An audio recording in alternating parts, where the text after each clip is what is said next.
Hey, what's up? Here's a video to help you out. This is sort of a companion to some other videos that others have made on removing these A-pillar trims. There's a bunch of really good ones out there. Probably the best one is from a fellow named Scott, whose handle on YouTube is Killer 3-Cylinder.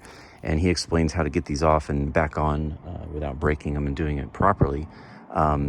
Just to show you, this is a Gen 1 Honda Insight, by the way, and so we have the A-pillar clip, obviously, that's been removed, and then we have, this is what it looks like on the car.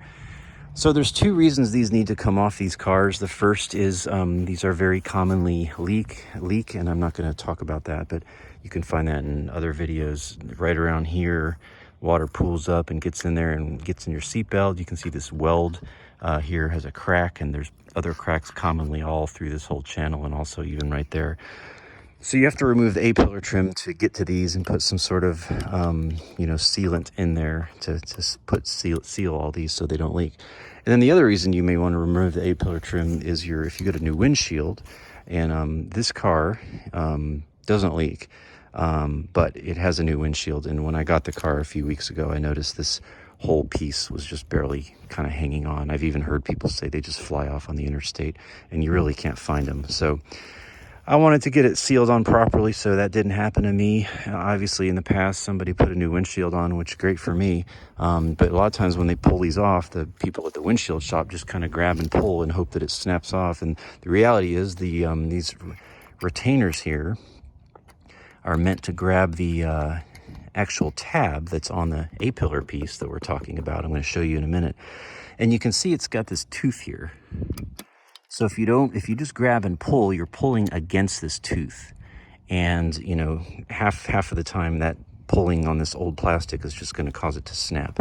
And so what you got to do, and again, this has been covered elsewhere, but you got to reach a little pry tool of some sort up in there and kind of pry it open to take the tension, as you can see I'm doing, take the tension off, and then you can successfully pull it out. But most people don't do that. They yank and snap. So my whole point of this video is to say, what do you do? And I've done like 9 or 10 of these, and like half of them have had, I don't snap them because I'm very careful, but I'll notice they're already snapped when I get it off. So what do you do if you have the snap clips? Tabs is what I meant to say. I'm calling this a tab. I'm calling this a clip. So what do you do if you have the snapped tabs? And by the way, for these clips, you need 8 per side. There is a special one that fits into one of these. It's like a locator. Yeah, it's this one right here with that hole. But you can just use a regular clip here. You'll kind of figure out where it goes. It's really kind of foolproof. This is what I've been using for the clips. You can get these on Amazon, $21,419. They look different, but it's the same thing, just 2 different packages. I bought so many of these, and you need 8 per side. But in any case, here's the piece, and as you can see, I've got some Frankensteining going on because 4 of the 8 tabs were broken.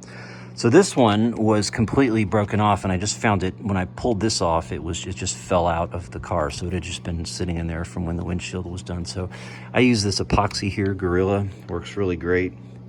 Sets in 5 minutes, and I epoxy that one back on. Same with this one. It was just kind of hanging by a thread. I've got a little vise or a little clamp here holding it on. Not pretty, but it'll do. And then this one and this one were completely gone. So what I do is I will get a piece of old plastic like this. This is actually Honda plastic, how appropriate. This is part of my fuse case for my IMA battery when I took it apart eons ago. So I just kind of keep things around. I've got these just bins of rando parts.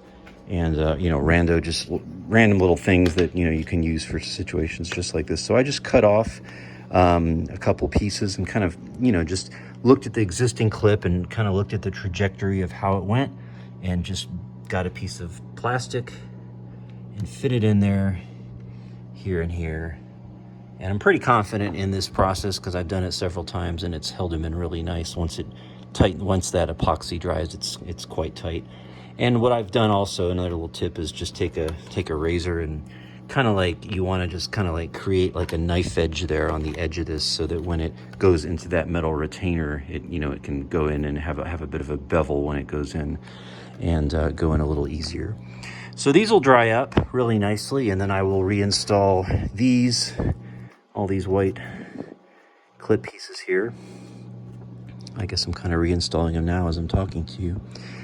And once that's done, I will put some sealant in again, because waterproofing. And then at that point, I'll put it back on the car. And you only get one shot. Once you push it in, it's in.